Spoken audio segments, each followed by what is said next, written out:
Podcast Network Asia.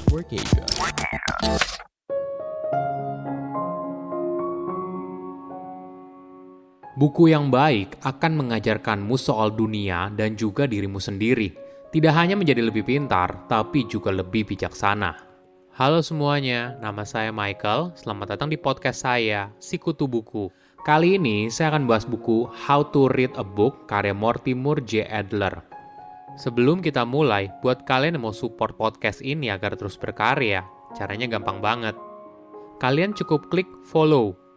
Dukungan kalian membantu banget supaya kita bisa rutin posting dan bersama-sama belajar di podcast ini. Buku ini membahas bagaimana cara membaca buku yang efektif. Loh, kan kita sudah membaca buku sejak di sekolah, ngapain harus belajar? Betul sekali, tapi sayangnya tidak semua orang bisa membaca dengan efektif. Sama halnya seperti 90% orang yang merasa kalau keahlian menyetir mereka di atas rata-rata. Membaca itu adalah sebuah keahlian.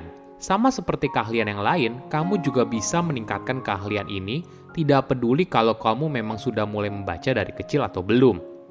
Saya merangkumnya menjadi 3 hal penting dari buku ini. Pertama, kenapa sih kita harus membaca? Banyak orang mungkin berhenti membaca buku ketika tidak berada dalam jenjang pendidikan. Tidak ada alasan kuat lagi yang bisa mendorong seseorang untuk membaca. Jika dulu di sekolah, kita dipaksa harus membaca agar kita bisa dapat nilai yang bagus. Namun ketika dewasa, membaca menjadi sebuah pilihan yang personal. Ada fakta yang unik dari pikiran manusia. Tubuh manusia memiliki batasan untuk bertumbuh. Ketika berumur 30 tahun, tubuh manusia berhenti bertumbuh. Bahkan boleh dibilang kesehatan manusia mulai menurun. Tapi tidak ada batas untuk perkembangan otak. Pikiran manusia tidak berhenti bertumbuh, tidak peduli umurnya berapa. Hanya ketika otak kehilangan semangat, maka pikiran juga kehilangan kemampuan untuk memahami. Pikiran boleh dibilang mirip seperti otot. Kamu perlu melatihnya terus-menerus agar pikiran kamu tetap tajam. Apa sih alasan orang untuk membaca? Biasanya ada 3. Hiburan, mencari informasi, atau berusaha memahami suatu hal. Dari 3 alasan ini, memahami suatu hal merupakan keahlian yang paling sulit. Apalagi di era modern, rentang perhatian kita sangat terbatas. Kita kesulitan untuk bisa duduk fokus mengerjakan satu hal dalam waktu yang lama. Menariknya, membaca itu merupakan sebuah kegiatan yang aktif loh, bukan pasif. Ketika penulis mencoba melempar informasi baru, maka tugas kamu adalah menangkapnya. Nah, sebuah buku bisa sukses ketika kedua belah pihak itu memainkan perannya dengan baik.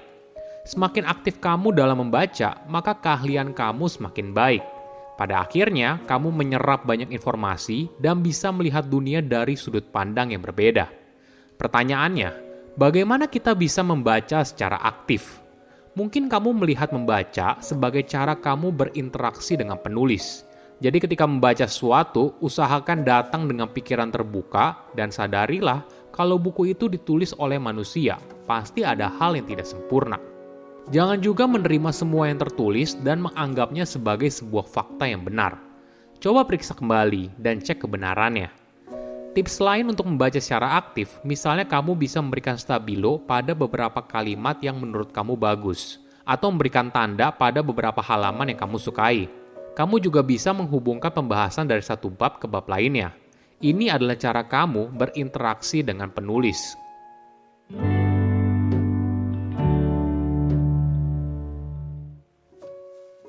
Kedua, 4 tipe membaca. Mayoritas orang belajar membaca saat di sekolah, namun itu hanya 1 dari 4 tipe membaca yang lain.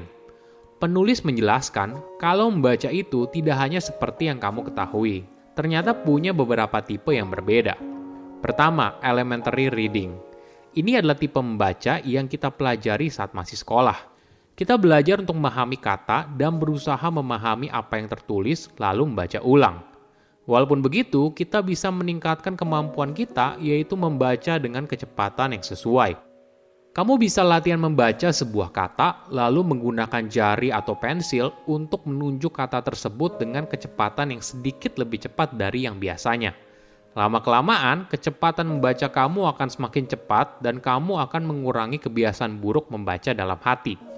Cuma perlu diingat, fokusnya bukan membaca secepat mungkin, tapi membaca dengan kecepatan yang sesuai. Setiap buku seharusnya tidak dibaca lebih lambat dari yang semestinya dan tidak lebih cepat hingga kamu kehilangan kesenangan dalam membaca. Kedua, inspectional reading. Ini merupakan seni membaca untuk mengetahui secara singkat tentang sebuah buku dalam waktu yang cepat. Mungkin sebelum kamu berkomitmen untuk membaca sebuah buku, ada baiknya kamu menggunakan teknik ini dulu. Kenapa hal ini penting? Jika buku ini ternyata tidak sesuai dengan minat kamu, maka kamu tidak perlu menghabiskan berjam-jam untuk membacanya. Kamu bisa memulainya dengan baca judul, daftar isi, kata pengantar, dan indeks. Informasi ini seharusnya sudah cukup memberikan kamu gambaran tentang apa yang ingin disampaikan oleh penulis. Ketiga adalah analytical reading. Ini adalah seni membaca satu halaman demi halaman dan berusaha memahami isinya secara mendalam. Terakhir adalah synoptical reading. Tipe membaca ini biasanya dilakukan oleh akademisi atau penulis. Kamu membaca berbagai jenis buku yang berbeda terkait topik yang sama, lalu membentuk pikiranmu sendiri.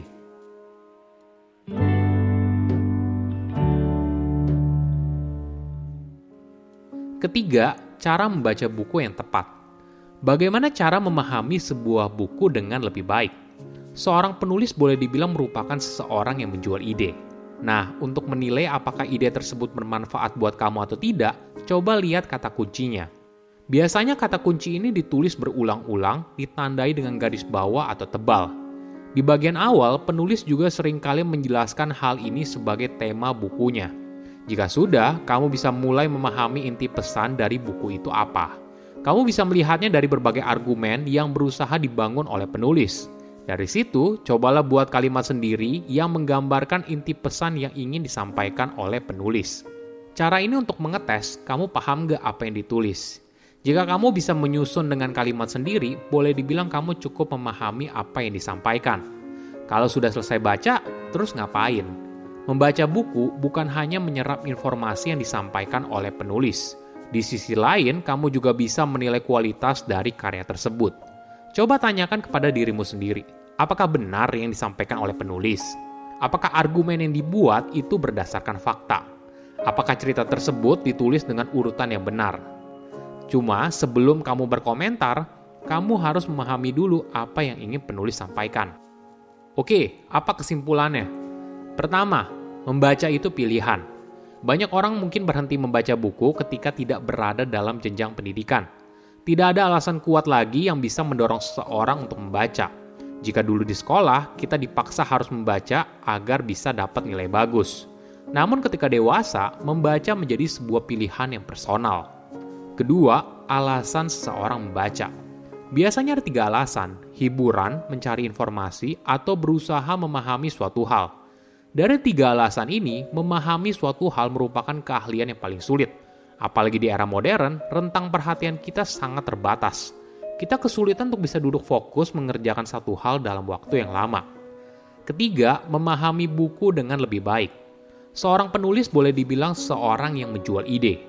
Nah, untuk menilai apakah ide tersebut bermanfaat buat kamu atau tidak, coba lihat kata kuncinya.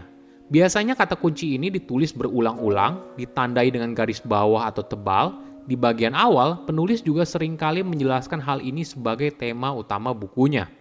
Jika sudah, kamu bisa mulai memahami inti pesan dari buku itu apa. Kamu bisa melihatnya dari berbagai argumen yang berusaha dibangun oleh penulis. Dari situ, cobalah buat kalimat sendiri yang menggambarkan inti pesan yang ingin disampaikan oleh penulis. Saya undur diri, jangan lupa follow podcast Sikutu Buku. Bye-bye.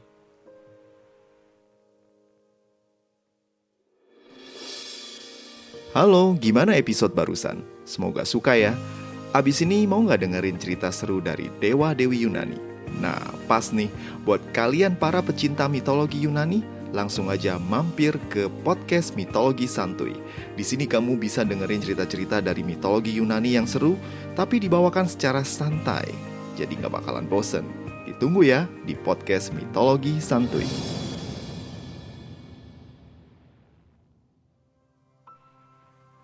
Pandangan dan opini yang disampaikan oleh kreator podcast, host, dan tamu tidak mencerminkan kebijakan resmi dan bagian dari Podcast Network Asia.